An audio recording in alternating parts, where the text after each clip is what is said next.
As it's nearly Halloween, how about we share some creepy stories? I'll go first. Back when I was in college, there was an old dormitory that was empty and locked up. The first floor windows were covered up with thick black curtains and the doors had chains and padlocks on them. Well, my second year of school, I got my EMT certification and started working for the campus EMS squad. That was easily my coolest job ever, and there were perks other students couldn't get. One of those were keys for everything. So obviously we used those keys to go everywhere. Most places were pretty boring. My now best friend, who was the other EMT I worked with, decided to make the old dorm our hangout place. We would sneak in with friends and drink there on the weekends or nights where we didn't have class. We usually stayed on the first floor on just one wing of the dorm, the one closest to the back entrance. We didn't stray because the place was dirty and had cobwebs. So one night we were drinking in the one room we set up with tables and chairs that we seized. We were all together. Nobody was missing when somebody very close to our room and very loudly screamed, "Who the fuck is there?" To which one of you drunkenly responded, "Who the fuck do you think it is?" A very confused voice responded back, "You are not coming with me then, John?" They sounded like they were walking away from us towards the center of the building, away from the stairwell. Incidentally, none of us were named John. A few minutes later we could hear on the floor above us, a very old building floor that's super thick, a rumbling sound that kind of shook the walls. The rumbling stopped right above us with a giant crash. Shit officially just got creepy. We all run up the stairs and make our way to the hallway above the one we were hanging out at. Right at where our room would be on the first floor was a giant filing cabinet on wheels. It was just there. Nobody else was there. You could see the wheel tracks on the floor because it was dusty as shit. But there were no other footprints around besides our own. We all fucking bolted without getting our stuff. No stopping to get our booze, or turning off our radio, or turning off our battery-powered lantern. So we obviously have to back and get our shit. We waited a few days. A friend of mine and I went one evening to go get it. First we go to the window and see if we can see our stuff in there. My friend looks in. I didn't. He said he thought he saw somebody in the doorway. I thought he was acting retarded because of what happened the other night. We sneak in and make it to the room and get our shit. Somewhere down and towards the center of the building we hear a door shut. It's completely dark that way. We hear a door closer open and we don't wait to find out what the fuck that's about. So I'm not a person who believes in supernatural stuff. And the same goes for my friends. We decide that we need to figure out what the hell is going on with this building. So about 6 of us devise a pretty easy plan to go about with. We circle the building one night and check all the doors and windows to make sure they were all locked up. Then we went to our usual entrance. Left 2 people on the inside of it to make sure nobody came in or out. Then the rest started going from dorm room to dorm room checking to make sure nobody else was there. We'd go hello, and obviously get no response. We make it through our hallway we hang out at and our tensions ease up. One of the people at the outside door moves up to where we stopped and we go to the second floor where the filing cabinet was, because it's back at the original place with the wheel tracks and no fucking footprints. Tension in the group rise. We start doing the whole hello and no response thing again. We get about halfway though the hall and one of us gets the idea of saying, "Oh come on, it's your friend Johnny." A giant thud below us. Muffled screams from the 2 we left as lookouts, probably saying something along the lines of "What the fuck was / is that?" A giant thud behind us on the same floor, where nobody could have been because we went through those rooms and we would have noticed somebody else slamming a door right fucking behind us. It turns into a race to get back out the way we came, past the doors that were just slammed. As we get into our hallway we can hear doors opening and closing in a way that something was coming toward us from the center of the building again. We get a few hundred yards away before we all stop running and make sure we all made it. We found another place to hang out after that. It's torn down now and a real dorm is built over it. Okay, this is 100% true even though most people I tell this to in real life don't believe me. When I was really little my parents would let me stay up late on the weekends and watch TV until I fell asleep. I really loved these times and I would stay up later than anybody else just because I could. Well, one night I was almost asleep on the couch when I heard a noise on our front porch. It was the sound of our old-fashioned porch swing moving back and forth. I was a little scared so I crept toward the bay windows of my living room and peeked out towards the porch. Sitting on my front porch swing was an older woman, probably in her 50s, wearing nothing but a nightgown, covered in blood and holding a huge kitchen knife. I flipped out immediately and ran screaming into my parents' room but was too terrified to form words. My parents saw that I was upset, but when I finally was able to tell them what I saw, my dad got really angry and told me that it was just a dream and to go back to bed. I refused and kept crying and screaming until he had had enough and snatched my arm and dragged me towards the front door to prove that nothing was there. I kicked and screamed all the way trying to make him stop, but he kept pulling me. Finally we got to the door. He unlocked it, swung it open and said, "See Terry's nothing th to this day." I have never seen the look of fear and shock that was on his face when that woman turned and stared at both of us and slowly stood up with the knife. My dad slammed the door shut and got my mom to call the police while he went and got his gun. He went back to the door with a 12 gauge and cracked the door enough to stick the barrel out. He asked her what she was doing and she said somebody killed my husband. But it wasn't me. My dad told her that the police were coming. And she freaked out, grabbed the knife and walked away.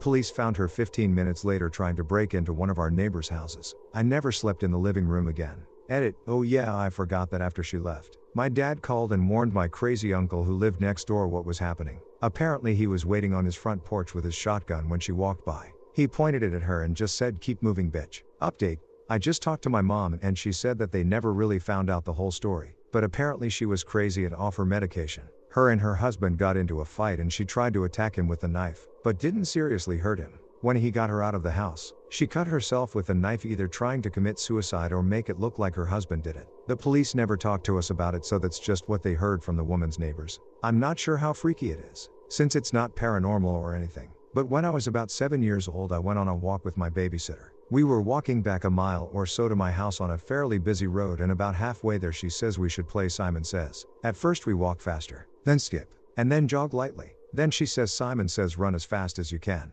Simon Says turn here. I was slightly confused, but played along. As we turned down the driveway I looked back and saw two guys chasing after us, one with a bat and the other with a knife. We ran up to a house and some old people living there let us in, thankfully. At the time I didn't grasp how fucked up it was that we were getting chased, and I still have no clue why they were. DR 80s punks with weapons chased myself and my babysitter when I was a kid. When I was younger we frequently visited my grandparents around holidays even though we didn't live in the same town. My aunt lived 2 houses down from my grandparents. The lady in the house between was creepy. She was a large woman, over 6 feet. She wore logging chains around her neck, a dress and work boots. The only time I remember seeing her outside was either in her garden in the back or when she was washing the outside of her house, scrubbing the actual building. She did this often. During these times she would yell at us kids and call us all kinds of things. She would tell us the devil would be coming for us. The adults told us to leave her alone and to avoid her. We would run the distance between my aunts and my grandparents because when you passed by she was watching out the windows. It was creepy and we never went alone.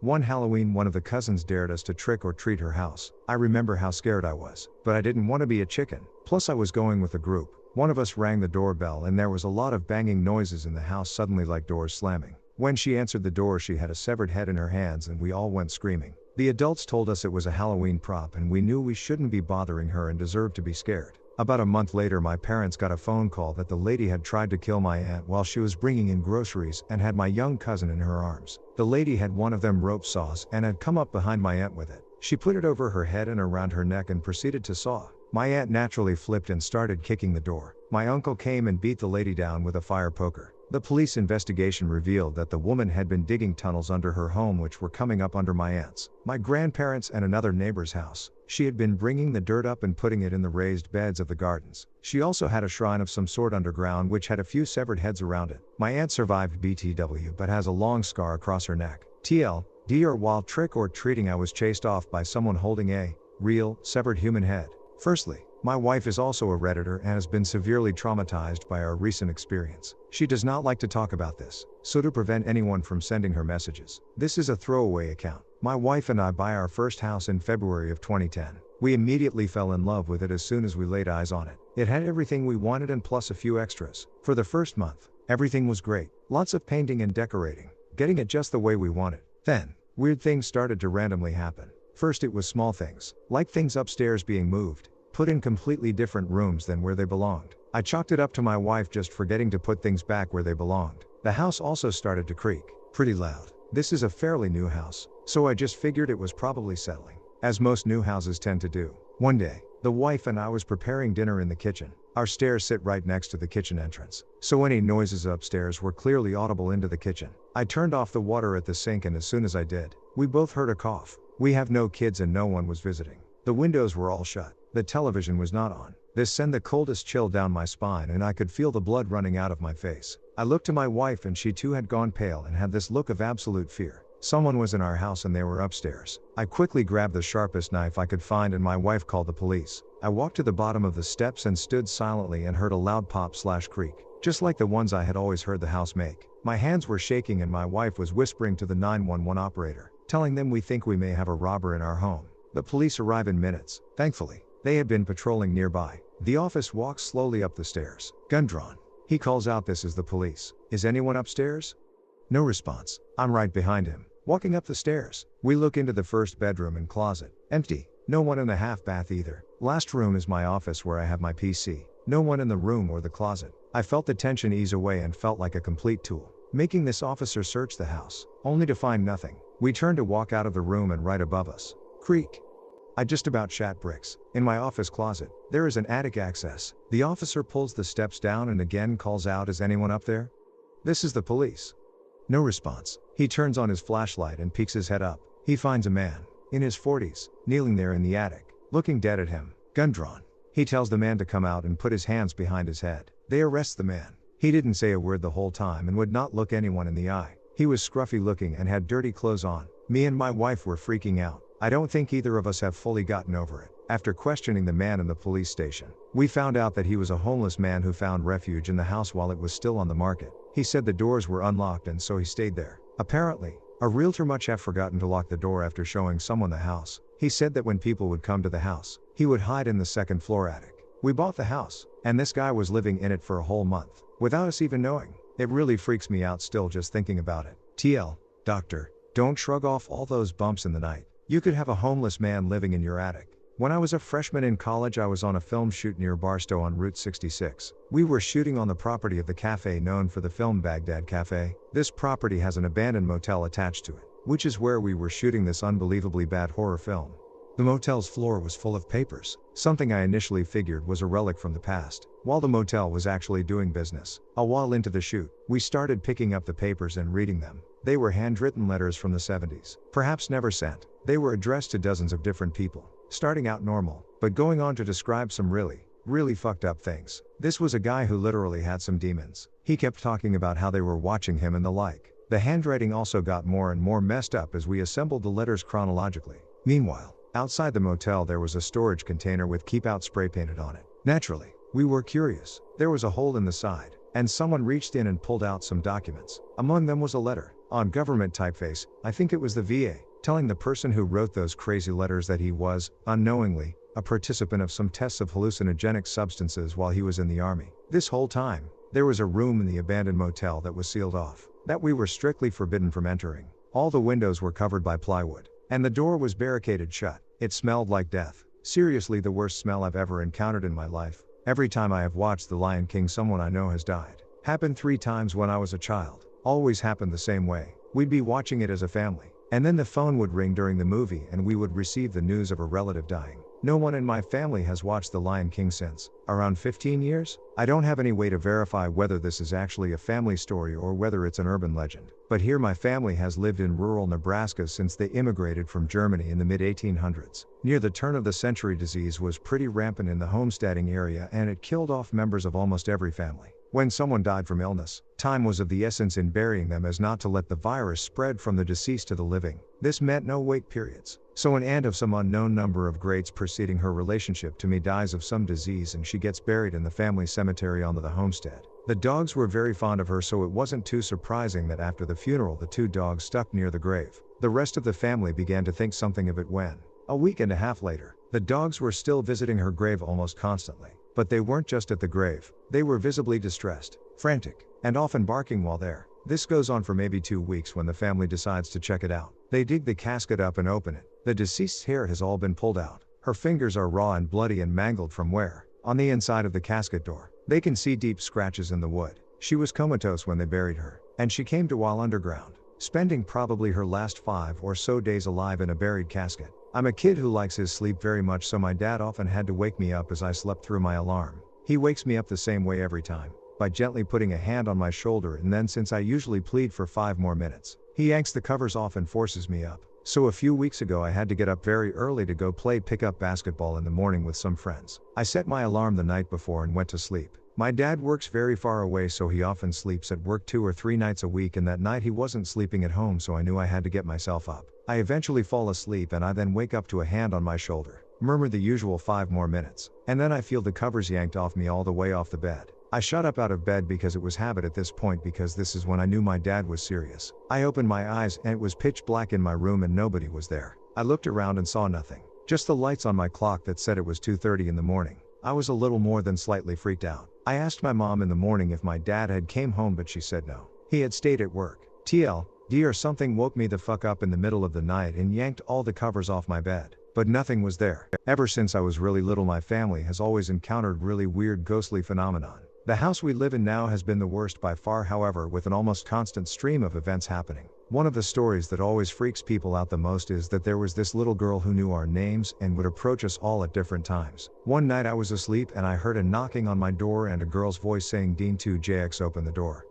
Lemmy and I want to play." Open the door. At first I thought it was my sister, but as I woke up I realized it was a much younger girl's voice. I sat there silently freaking the fuck out, until it eventually stopped, but just as I was about to go haul ass into my sister's room, there was a relentless pounding on the two separate doors that enter my room and this little girl screaming with laughter saying, "I know you're in there. Let me in."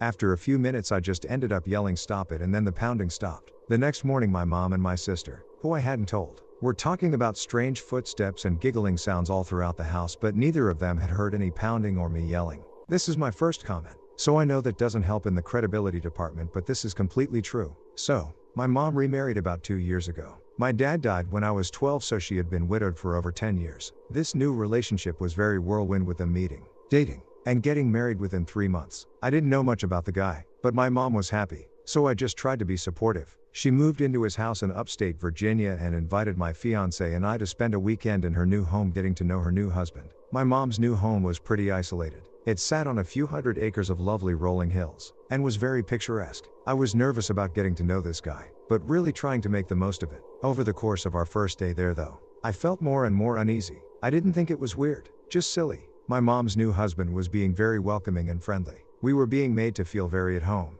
yet I still couldn't shake this oppressive feeling. I finally chalked it up to me being more upset about my mom getting remarried than I was willing to admit to myself. We spent most of the day wandering around outside since I felt worse when indoors. That night my fiancé and I showered together. When I turned my back to him, he stopped talking mid-sentence and asked, "What did you do to your back?" "Well, nothing." "Why?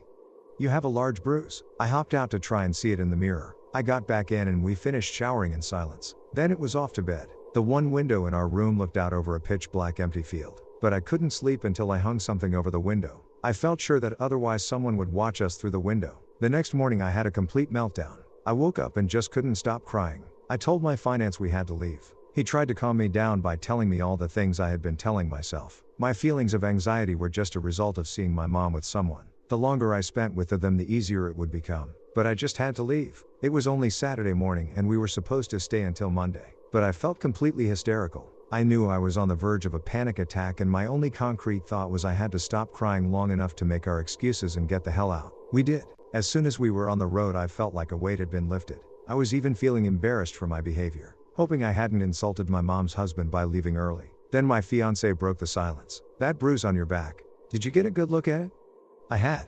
It looked like someone had touched the middle of back, with fingers spread wide, with their hand at a tilt. I want to make completely clear, no one had touched my back the previous day, especially hard enough to bruise me. Cut to 3 weeks later, my mom comes to visit me. The entire time she's hounding me to come stay with her again.